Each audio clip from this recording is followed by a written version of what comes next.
everyone, welcome back to my channel. My name is Michaela and today I have my February wrap-up for you. So in February I read 14 books and it's not as many books as I typically read in a month. It was a very slow reading month for me and I got in a very bad reading slump that I'm still dealing with and trying to push myself out of and get through. So yeah, I definitely didn't read as much as I wanted to, and it's March 8th and I've only read one book so far in March. So I'm really trying to push myself out of this reading slump, but it's just been kind of like a difficult month for me. Like I've been feeling a lot of anxiety and just dealing with like work stress. So, you know, I want to make sure that this hobby is a hobby and it's fun and I'm not just like forcing myself to read, but I want to also make sure that I'm in like doing the thing I love. And yeah, I want to keep reading, of course, but it's just been a slower month and I read some good books and some that I really didn't like. So let's go ahead and get right into it and talk about everything that I read in February. The first book I read in February was 𝚲𝙃 by Helen Phillips.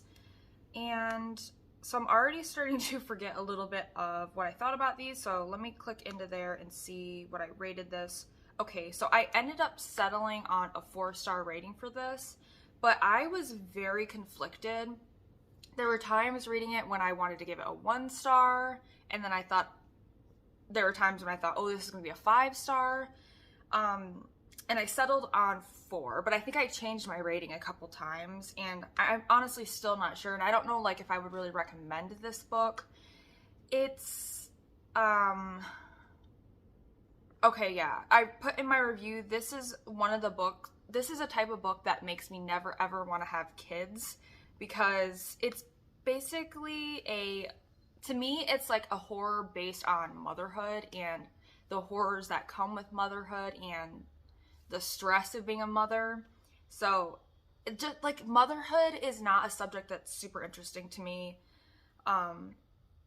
So for that reason, like a lot of this was just, some of it was really triggering for me. Like, how do I get into this without spoiling it? I'm gonna just give like a little bit of a synopsis. So our main character is a like scientist, like archaeologist, and in one of her dig sites, she finds this Bible that has different pronouns. So instead of God being referred to as he, him, it's she, her.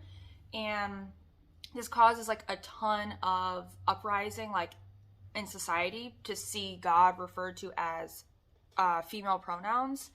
And this dig site ends up being like a bit of a portal, and something happens where there's like this doppelganger version of our main character who is trying to kind of like infiltrate her life.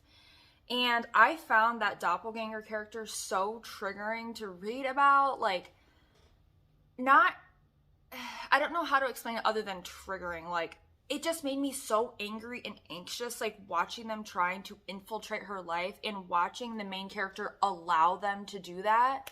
I was just thinking, like, I would never allow this character to do this to me. And she was just letting her do it and going along with it. And so that I really hated. What I loved, and when I thought it was going to be a 5-star, was the very start of the book. The first couple chapters, like the first, I don't know, maybe 25% of the book is so quick and fast paced. Like how each chapter left off, I was gripped. Like it starts with, she's in her house with her 2 young children, and her husband is barely a character. Like I think he's a musician, so he's traveling, he's like touring, doing music. He's barely a character in the book. So she's home alone with her 2 young kids, and she thinks that somebody is in their house, and that is like one of my biggest fears is like somebody being in my house.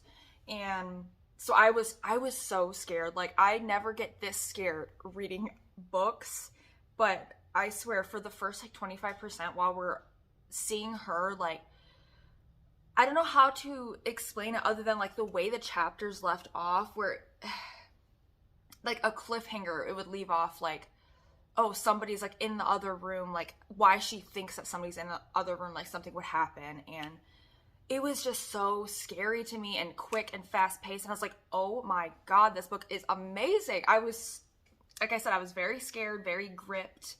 But then once this doppelganger character gets introduced, I was like, ooh, like there's a shift in tone of the book that I just couldn't get along with. I was forcing myself to read at that point, forcing myself to have to keep going, because the character, everything that went on with that was so triggering to me. Like just watching our main character allowing this other person to come into their life and try to like take over their life. Like I couldn't relate to that or get along with that.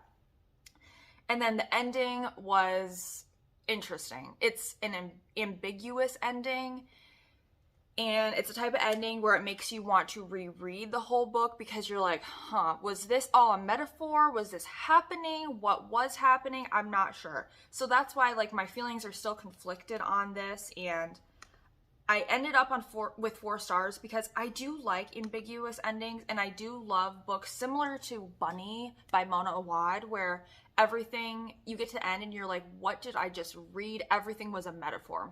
So that's kind of like the vibes of this. But like I said, I don't know if I would recommend it to everyone, because I feel like those types of books typically people don't like. And there was just certain things I didn't like about it, especially like it's very heavily focused on, like I said, the horrors of motherhood. So if that's not something that's interesting to you, like that's typically not something interesting to me. I don't love reading about motherhood, especially like the commentary on it, on how women, the role of women, and like all the tasks women are expected to just do, you know, they're just expected to do, and just her husband never being around, her having to deal with all this and the stress. And I don't know, it's a very interesting, very strange book. Like I made a video of bizarre book wrecks, and this, if I ever do a part 2, like this is going to be one of them, because it's very, very bizarre. Okay, let's move on. Next book I read was We Are All So Good at Smiling by Amber McBride. And I ended up giving this book 5 stars. I listened to this on audio, and within 2 minutes into the audiobook, I had chills. I paused the audiobook and I was like, should I go out and like buy this book, the physical copy, so I can annotate while I'm listening to it? But I was like, no, like, come on, we're only 2 minutes in, let's keep going. Because sometimes I feel like the start of a book will be really good. Like, you can tell the author put a ton of effort in, and then somewhere along the line, like, they just needed to meet their deadline and push the book out. So I was like, come on, we can't just judge off 2 minutes into the audiobook. But when I'm telling you I had chills, my eyes were watering. Like, I don't know if anyone else gets that. Like, when something is like, it wasn't that it was creepy. It wasn't chills like, oh, I'm creeped out. But it was just like, the writing was like touching me, and like the writing was like speaking to me on another level. Like, so this is all written in verse, and it's like poetry. And I am not somebody who reads a lot of poetry. I wouldn't say like I hate poetry, but I don't pick it up very often at all. And when I do, I guess, I don't know, maybe I need to pick up more poetry, because this, like I said, it just spoke to me. Like, the writing was beautiful, the verse, the prose, like, it was beautiful. And the twist towards the end was just mind-blowing. Like, just how it wraps up with the characters, my mind was blown. Like, I really enjoyed this. This is another one that I would add to a bizarre book Rex video if I were to make another, because this book is very strange. The way it's told, it's similar to what I just said about The Need, where you get to the end and you're thinking back and you're like, did that just happen, or was everything a metaphor? Was everything in our character's head? And I'm still not sure, like, how much of that was actually real and how much of that was just like imaginative writing and metaphors that were making you think it was really happening. But I love that. I love strange, weird books. So I really enjoyed it. I gave it 5 stars. writing is a 10. Atmosphere is a 10. Really good. Really, really good. Okay, next book I read was How to Sell a Haunted House by Grady Hendrix. I gave this book 2 stars. I was really, really excited. I was highly anticipating this, and it fell super flat for me. I got the physical and the audio both from my library, and I was reading and listening together at the same time. And I went into it with such high hopes. Like, I was pumped for this book and really giving it my all, paying attention to it. And I was right off the bat, like right from the start, I was just rubbed the wrong way because I hated the brother character, Mark. I hated him on a deep level. I hated him. Like, oh, it made reading this so like torturous. The immaturity and just immaturity of his character and how he treated his sister. The things he would say, he was a grown man, and the things he would say and the way he thought that he was entitled. Oh my God. Oh my God, it was hard to read about. And I have heard people saying that this is their new favorite Grady Hendrix. They gave it 5 stars. And I do not understand how this could be anybody's new favorite Grady Hendrix. I don't. Like, I'm sorry if you loved this, but... And I read a review, too, where somebody said, like, oh, they loved the 2 characters, Mark and Louise. So they are brother and sister.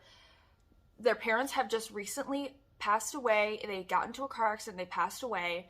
And they have to go back to sell their childhood home that, you know, their parents lived in. They're going back to sell it. And, oh my gosh. Oh my goodness. I'm sorry. I just really hated, okay, there's multiple things I did not like about this. I hated the brother character, Mark. Him and Louise's dynamic bugged me. Like, I know I guess it's realistic, but at the same time, it was so juvenile. It was like watching 2 10-year-old siblings argue with each other, and they're grown-ups. And I mean, like,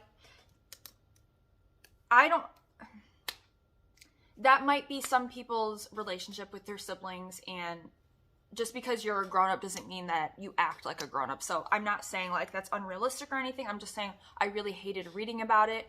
There was a lot of, I found, repetition in some of the writing.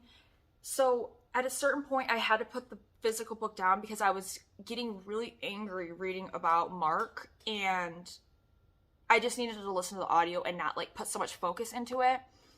And I started noticing like repetitive things. Like, there was a point in the audiobook where all I could hear every time that there was dialogue, the characters would talk, it would be like, he would say something and then it would say Mark said, and then the sister would say something and it would say Louise said. So it would read like this: dialogue, Mark said, Louise said, Mark said, Louise said, Mark said, Louise said. Like, I swear, there was like a 2-minute portion of the audiobook where it was dialogue. In each one, it would go, Mark said, Louise said, Mark said, Louise said. It was just really hard. Like, once I heard it, I couldn't stop hearing it. There was another portion where these 2 were, so they're at the house, they're like trying to get it cleaned up, you know, because they're going to list it for sale. And there's this tradition in their family where they have pizza Chinese. Like, they get pizza and they get Chinese takeout and they eat it. Well, they just kept saying pizza Chinese, pizza Chinese, pizza Chinese, like 1,000 times. Like, oh, it's pizza Chinese, it's pizza Chinese. I'm like, oh my God, like, stop. It was just like I said, like, once I heard it, I couldn't stop hearing it, just the repetition of it. Next thing that I hated was there is a character in here, 𝚘𝙾𝙽𝙽. And like I said, I had to put the physical book down because I was getting so angry. I couldn't hold it in my hands anymore. I needed to just like put it in my ear and try to like breeze through, because that was the only way I was gonna be able to finish this book. And when the narrator was reading 𝚘𝙾𝙽𝙽's character, oh my dear Lord, it would be like, 𝚘𝙾𝙽𝙽 does this, 𝚘𝙾𝙽𝙽 does that. Oh my God.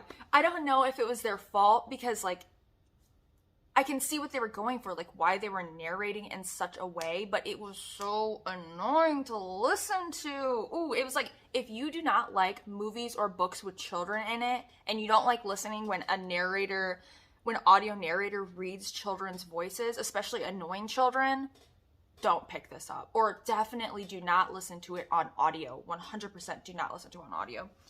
So I read the book, and then I went out, and at a bookstore I found a signed copy, and I bought it even though I didn't like it. So I'm thinking I want to try to reread this, and try to reread it without audio, just physically, and also keeping in mind, like, I'm gonna hate, like, there's characters I'm gonna hate, and just try to, like, keep an open mind, because I don't know, this had promise. I like Grady Hendrix, but this didn't do it for me. It really didn't. It was just so annoying to me, and there were just things I couldn't get past, like repetition in the writing and annoying characters, and the wrap up towards the end. It just really there was things about that bothered me too, and I don't want to spoil anything, but just certain blame that parents placed on children when okay. What caused the conflict in this was essentially something that happened far in the past, and parents that put blame on a child when it was the parents' fault for what happened way in the past. It was not that child's fault. And to see like a grown adult blaming like a 7-year-old child for something that happened, when that is not that kid's fault what happened. And all this could have been resolved if it wasn't for one terrible parent. And then there's just bad parents, bad siblings. Like, the characters are bad in this. And that's something I found before with Grady Hendrix. The Southern Book Club's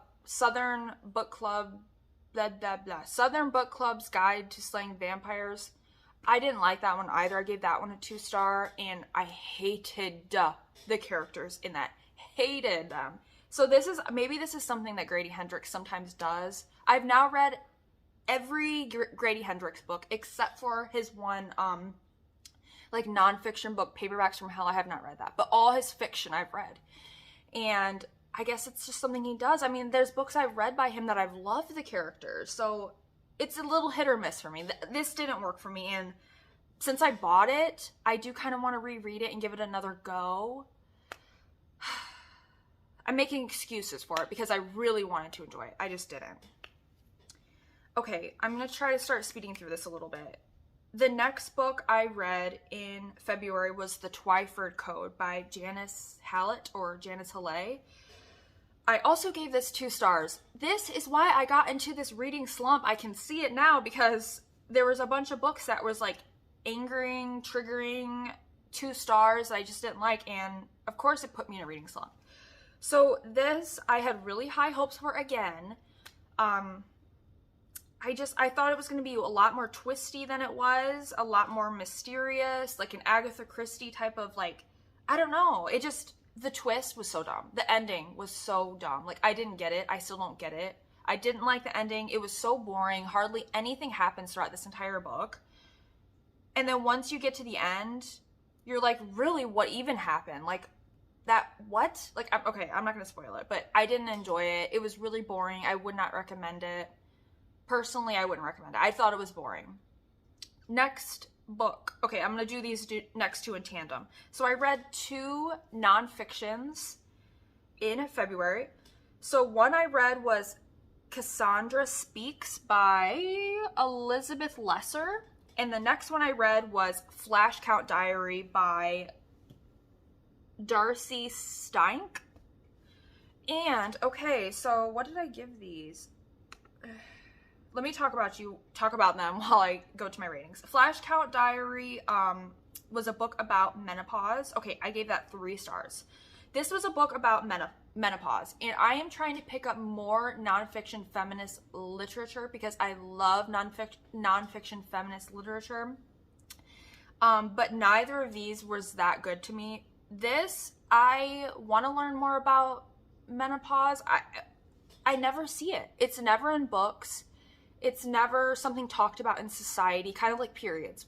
It's never talked about. It's just straight up ignored. And it's something that happens to 50% of the human population on the planet, and I know nothing about it at all.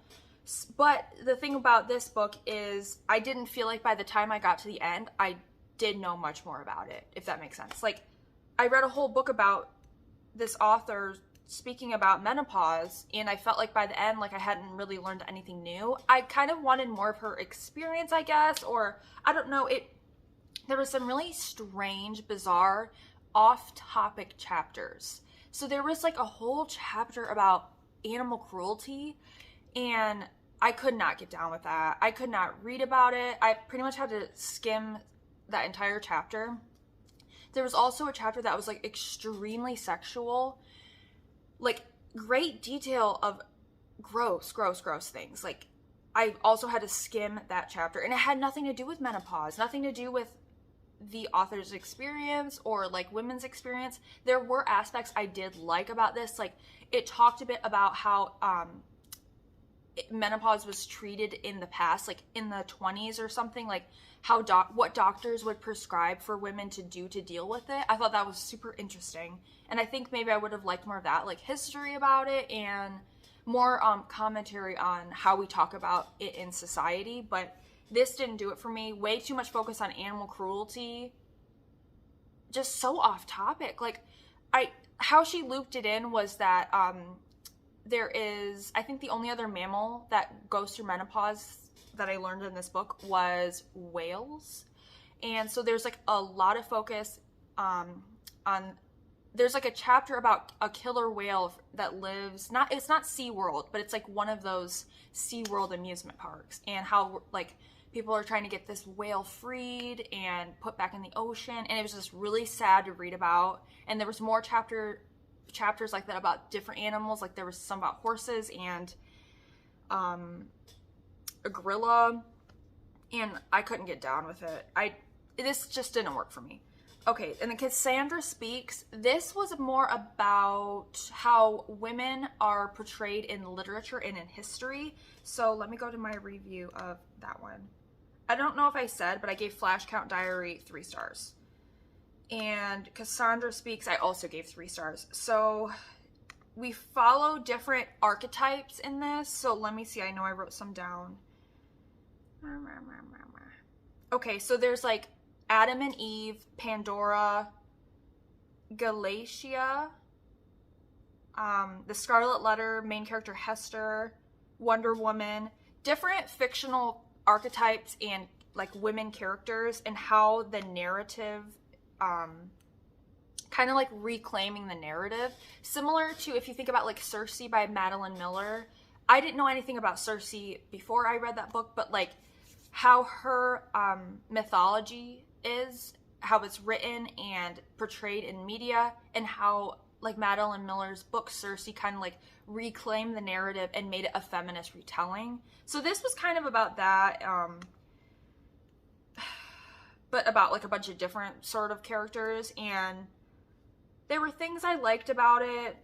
It just didn't really impress me. There was one thing that I still think about from that bugged me, and it was a part where the author was at a party or something. I can't quite remember, but basically there was like a couple there with their young child, and the man, the husband, was like doing something, like helping in some way. He was changing the diaper or something, and our author was like, "Oh, I think what you're doing is great." Like, the man changing the diaper, and he's like, "Thank you for seeing what we're doing here." Or he's like, "You don't need to thank me, but thank you for seeing what we're doing here." Oh my God. Like, it's the thing of like thanking men for doing the bare minimum. Like, he can change a diaper and he doesn't deserve a medal for that. So let's not, and just him being like, "Thank you for seeing what we're doing." And I know I'm paraphrasing, and the book is already kind of like evaporating from my memory, so I might be taking it a little bit out of context, but I know that part really bugged me when I read it. Moving on. The Last House on Needless Street by Catriona Ward. I gave this 5 stars. I really, really, really enjoyed it. There were things about it I found predictable. Like, I could tell where it was going in a way, but there's kind of like 2 twists. So there's the first twist, And I was like, whoa, like, did not see that coming because I thought it was something else. And then there's another twist, and that's when I was like, okay, yeah, that's what I thought was happening. So a little bit of it is predictable, but then there is some good twists and some good, like, intrigue and mystery. I loved her writing. The writing was great. I'm not really going into synopsises for all of these because I've got a lot to talk about and I don't want to be here forever. But I feel like a lot of you people already know what this book is about. I'm not going into like synopsises for all of these, but this one, there is three perspectives we're following? There's our main character. Yes, there's three perspectives. There's our main character, who is, I'm not going to go into the whole synopsis, but there's three perspectives: main character, neighbor, and a cat. And I loved the cat's character. It was so funny and cute and sweet. There was this most hilarious scene where the cat was talking about, like, watching out the window and seeing one of the neighbors walk their dogs. And I can't remember what she calls the dog, but the name for whatever she calls, like, the little Chihuahua dog was hilarious. And there was a part where the audio narrator was talking, like, speaking it in, like, you know, reading the cat's perspective, and the cat says something about, like, and they smell their butts, or saying, like, how dogs, like, greet each other and how they, like, smell each other's butts. And it was so funny when the audio narrator read it and she was, like, whispered it, and she was like, and they smell each other's butts. And it just made me laugh so hard. Like, I rewound and listened to that part, like, probably 3 times because it was so funny to me. I really enjoyed it. It was good. It was really, really good. There was a lot of, yeah, I know I'm saying, like, some things were predictable, like, I could kind of see where some of it was going, but there was a couple really good twists that I also didn't see, and yeah, I really, really enjoyed that. Next book I read was Coraline by Neil Gaiman. This was a reread. It's been a really long time since I read Coraline. Haven't read it since I was a kid, and I wanted to reread it because there is a new audiobook that just came out for it, and it's a full cast audio. And it had just finally come in on my Libby, so my hold came in, and I listened to that, and 5 out of 5, still love it. I love the movie Coraline, and I had forgotten, like, everything from the book because I hadn't read it since I was really young. But I forgot, like, how much is actually different from the movie and the book, and I love the things the movie did that added to it, like the character 𝚲𝙾𝙽𝙃, he isn't in the book, and just, like, a couple other random little details. I just love how the movie, like, enhances the book. But it's beautiful. I love the story. I love the characters. The audio was amazing. The full cast audio was really good. So, and it's super short. It's only like 3 hours. So that was a really great one. 5 stars. The next book I read was The Map Makers by 𝚲𝙾𝙽𝙃𝙷. This was the sequel to The Hat Makers. This is a middle grade series, and I think I ended up giving this one 3 stars. I didn't love it as much as The Map Makers, which I think I gave 4 stars. It was okay. It didn't have the same, like, charm that I found from the first book. Kind of just the plot of this one was kind of boring to me. But it was a quick read. It was kind of just meh, so that was okay. The next book I read was Episode 13 by Craig DeLuey. This I really enjoyed. I gave this book 5 stars. I gave this book 5 stars. Okay, I found this very creepy. I listened to this on audio in one day, and it's to me, it was like a super quick read. Like, I just could listen to it, and I didn't want to stop listening to it. Whereas sometimes I'm like, I'm getting bored listening to a book, and I need to put it down, do something else, watch a YouTube video. But, like, I just let this play all day, and it kept my interest. And I was just very creeped out by it. There's a couple scenes in particular, like, in the very beginning, there is an interview that, it's kind of mixed media, this book. So it's found footage, but there's also other elements. Like, there's interviews, and, like, they read, like, web pages, and so there is a scene very early on. It's an interview that our character is interviewing a person who used to live at this extremely haunted house. So they're all gonna go to this haunted house and film, like, a episode there, like, hunting for ghosts. And so they're interviewing this person who used to live there, and the interview of this character, oh my gosh. Also, like I said, I listened to this on audio. The audio for this is phenomenal. There is music and sound effects. I don't think I've ever listened to an audiobook where they actually have sound effects. Like, not just a full cast, but actual sound effects to go along with it. And it was just so creepy. So, like, in this interview, he's talking about how he lived at this house, and it used to be a bit of like a commune. So there were scientists who lived there, and they had a bunch of people who they would like do experiments on, but they were willing, like, well, a little bit. Most of the people there were like willing, and they were getting like free housing or something. So they lived there, and the scientists would do these like tests on them. And just him describing the test that he, like this experiment that was done on him and done on another person, like I think it happens later on, they find like a video of this happening, like this experiment that the scientists were doing on this person. Oh my god, it just creeped me out so much. And like I said earlier, I don't really get scared that much in books, but that, like, oh, okay, yes, this was something else I said. This book reads like a movie, and I don't know if it's because I listened to it on audio where there's sound effects and music, so it's very like cinematic, it's very atmospheric, but it's like when I was listening to this interview, I could see so clearly, and I'm not one of those people either who, when you're reading, like it's playing like a movie in your mind, like that's not how I read. Like, I can picture it, but it's like I have to put work into it, you know? It's not just like I'm listening to it and it's like a movie that's like the scenes playing in my mind.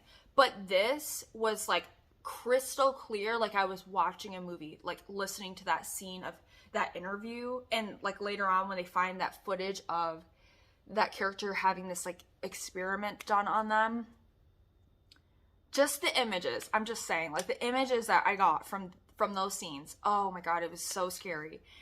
The end of this book, though, is a bit of a cluster, you know, like, it's a bit all over the place and a bit hard to follow.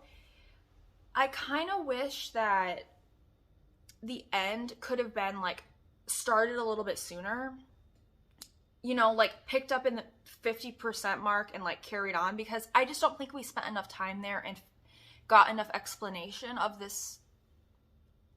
end, like, what happens. But it, again, even though it was confusing and a bit hard to follow, it was super creepy, super just scary to imagine, like, that situation. And yeah, creepy, strange, bizarre. I don't know, like, it's a book I would like to reread because I just listened to it so quickly. I feel like I missed details too. But I really liked this. I've seen like a little bit of mixed reviews coming in, but for me, this was a 5. Like, it creeped me out. And the audio is a 10, you guys. Like, the sound effects, oh, they just hit something in me, and it like creeped me out so much.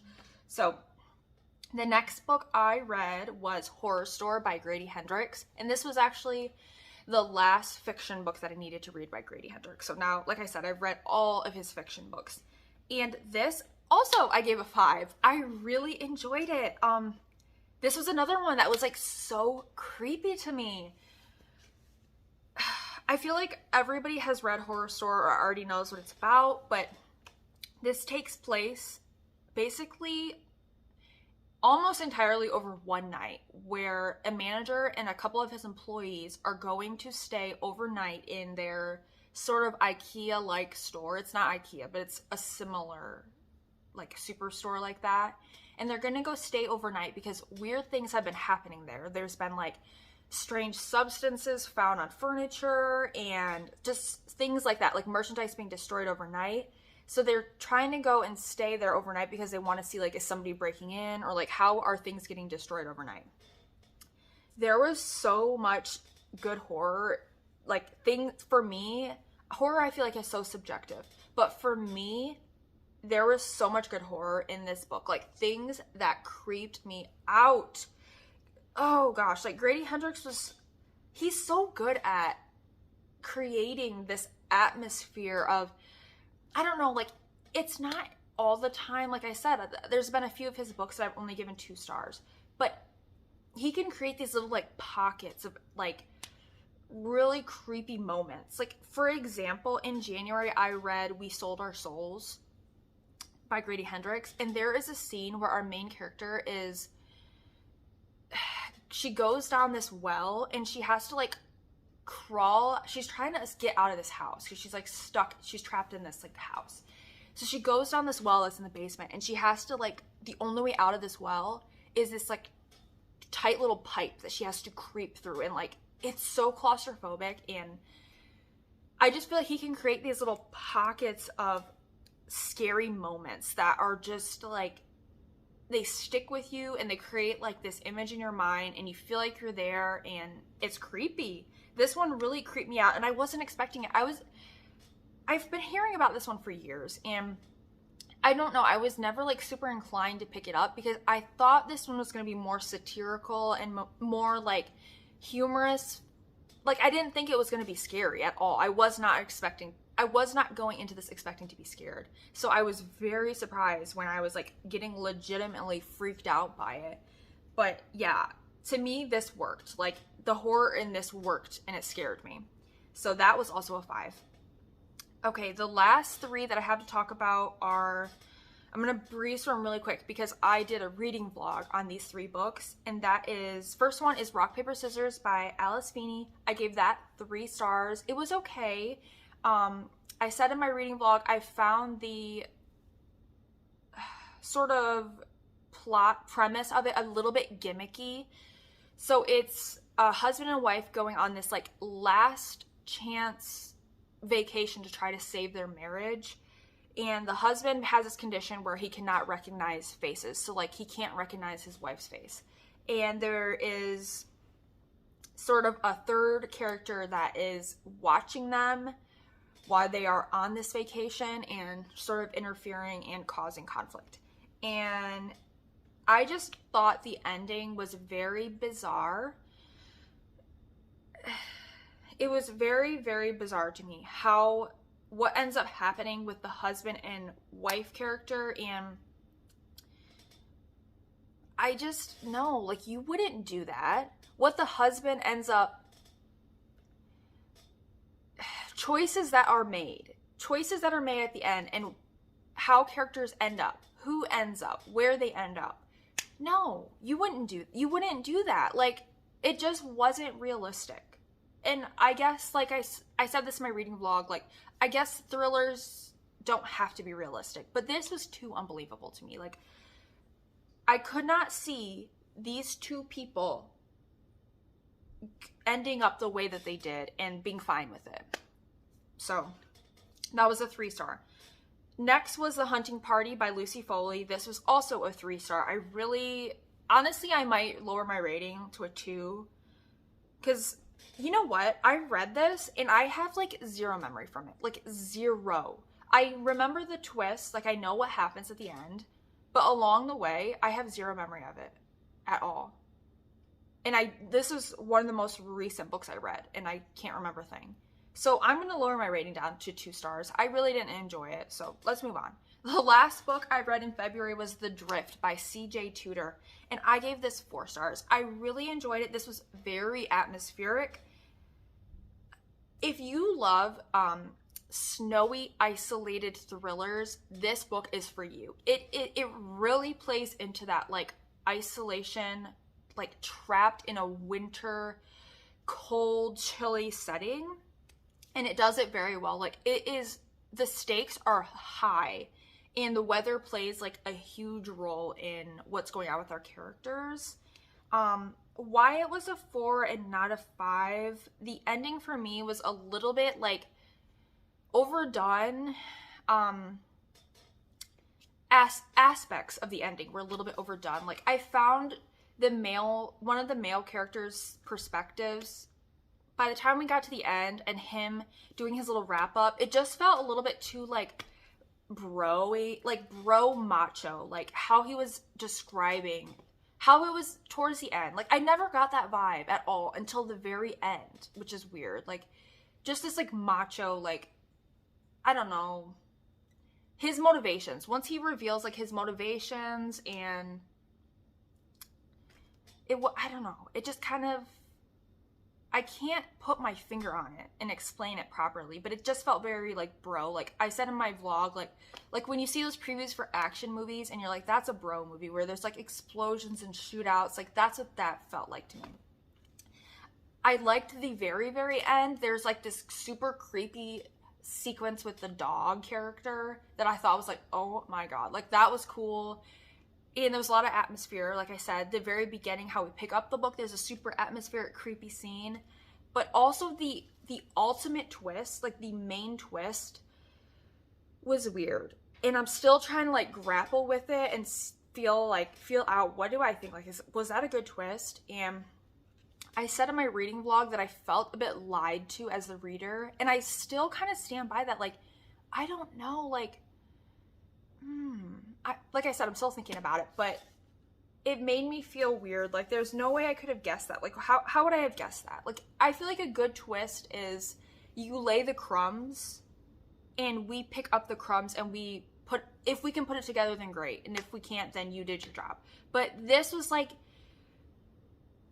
you didn't lay the crumbs. Like, was there a way that I would have been able to guess this? I don't feel like I would have. Like, it's just weird. I don't know.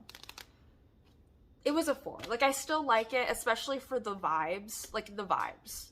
They were great. But, so, those were all of the 14 books that I read in February. Like I said, I got into a reading slump that I'm still dealing with and trying to push myself through and keep going because I love reading and I want to enjoy it. And I did read a lot of good books in February, so I am thankful for that. I know I had a couple low 2 stars, but overall, I think I read a lot of good books. So yes, those were all the books I read in February. We're now like over a week into March, and I'm starting to get back into my groove. I just read a book I liked, so we'll do that once. We'll talk about that when we get to it, but for now, thank you guys so much for watching, and I will see you in my next video.